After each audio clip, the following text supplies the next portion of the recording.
আপনাদের স্লোগান দুর্নীতির বিরুদ্ধে জিরো টলারেন্স এবং একই অবস্থান দুর্নীতি বন্ধ চায় বিএনপিও। সবার দুটো দলের অবস্থান কিন্তু এক, দুর্নীতি দেখতে চায় না, দুর্নীতি দেখতে চায় না। কিন্তু সব দিকে এত দুর্নীতিবাজ, তাহলে দুর্নীতিবাজ কারা? এত দুর্নীতি বাড়ছে কেন? আপনারাও চান দল বন্ধ হোক, ওনারাও চায় বন্ধ হোক, কিন্তু মাঝখানে সবাই চায় দুর্নীতি করাপশন বন্ধ হোক।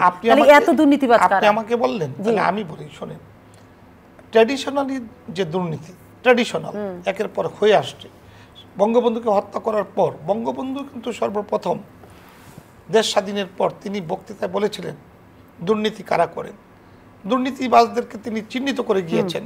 তিনি কিন্তু বলেছেন আমার গ্রামের এই যারা হাল চাষ করেন, যারা কৃষক, তারা কেউ দুর্নীতিবাজ না। দুর্নীতিবাজ হলো তারা যারা আরামে আয়েসে বসে কলম দিয়ে স্বাক্ষর দিয়ে দুর্নীতি করছেন, তাদেরকে সাবধান করে তিনি বক্তৃতা দিয়েছেন। বঙ্গবন্ধুর কাল হয়ে দাঁড়িয়েছিল, বঙ্গবন্ধুকে হত্যা করা হলো পরিকল্পিতভাবে।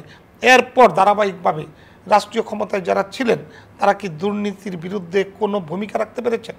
পর্যায়ক্রমে এটা একটি অসুস্থ রাষ্ট্র হিসাবে আমরা পেয়েছি বঙ্গবন্ধুর কন্যার নেতৃত্বে। এটাকে আজকে যে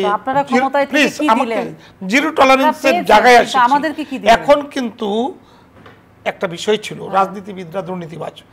আজকে বাংলাদেশের মানুষ বুঝতে পেরেছেন যে রাজনীতিবিদরা দুর্নীতিবাজ না, দুর্নীতিবাজ হলেন তারা যারা রাষ্ট্রকে চুষে খাচ্ছেন। এগুলো কিন্তু আপনারা দেখছেন।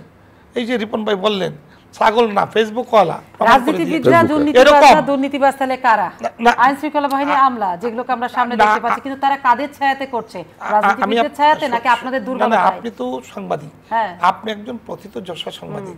আপনি বলেন আপনার দীর্ঘদিনের শাসন আমলের কোন সময়ে আপনি এইভাবে এই কথা বলতে পেরেছেন যে দুর্নীতির বিরুদ্ধে এবং দুর্নীতিবাজদের বিরুদ্ধে?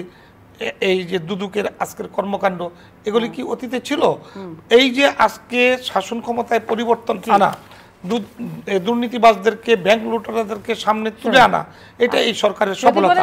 কিন্তু এটাকে নির্মূল করতে হলে সাংবাদিকদের সহযোগিতা দরকার, দেশের প্রতিটি মানুষের, রাষ্ট্রের নাগরিক হিসাবে এই রাষ্ট্রকে সুন্দর এবং চাহিদা মোতাবেক সাংবাদিকদের সহযোগিতায় দুর্নীতিবাজদের খবরটা পেলেন। আমি তো বলছি যে আজকে করছেন, কেন 2 বছর আগে করলেন না? কেন 10 বছর আগে করলেন না? কেন জিয়াউর রহমানের সাথে করতে পারলেন না? যদি আপনাদের ঘর সংসার হয়, আপনারা ভাই আপনি যদি কোশ্চেন করে আপনি যদি আমাকে আটকাতে চেষ্টা করেন, আমি আটকাতে চেষ্টা করছি না। দুর্নীতিবাজদের সাথে ঘর সংসার কাদের? আপনি আমাকে আটকাতে পারবেন না বলতে দিতে বাবু, আমি জানতে চাই দুর্নীতিবাজদের সাথে ঘর সংসার কাদের? আপনাদের না ওনাদের? আমি বলছি রাজনীতিবিদদের না। তাহলে ওরা কাদের ছায়াতে দুর্নীতি করেছে? এই সিস্টেমকে এখন সঠিক জায়গায় আনতে হবে। সেই ক্ষেত্রে কে আনবে? সরকারের দায়িত্ব নিয়ে করতে হবে, এবং সরকার সেই দায়িত্ব পালনের জন্যই বলেছেন জিরো টলারেন্স। সেই কারণেই তো আপনাদের দ্বারা সম্ভব হচ্ছে আজকে সত্য কথা প্রতিষ্ঠিত করার সংগ্রামে এগিয়ে আসা।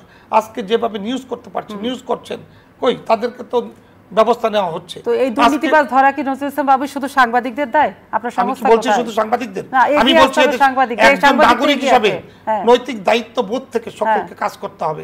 আমাদের রাজনীতিবিদদের যেমন ঠিক একইভাবে সাংবাদিকদের এবং যারা সরকারের কর্মচারী হয়ে আজকে আমরা যেটাকে বলবো ইংরেজিতে যেটাকে সার্ভেন্ট বলা হয়, সেই জায়গায় থেকে যারা লুটপাট করে দেশের, সেই জায়গাটাকে আজকে আইনের আওতায় আনার ব্যবস্থা নেওয়া হচ্ছে। সেই জন্যই আমি মনে করি স্বচ্ছতা সামনের দিকে আমরা দেখতে পাচ্ছি, এবং সেই দিক বিবেচনায় রাজনৈতিক সকল দল মত নির্বিশেষে সবাইকে এই কর্মের প্রতি সহায়তা করতে হবে সরকারকে, এবং একইভাবে আপনাকেও আপনার এই গোত্র যে সাংবাদিক ওনাদেরকে আরও বেশি ভূমিকা রাখতে হবে। তাহলেই দেখবেন যে জিরো টলারেন্স শব্দটিকে কার্যকর করতে সহজ হবে।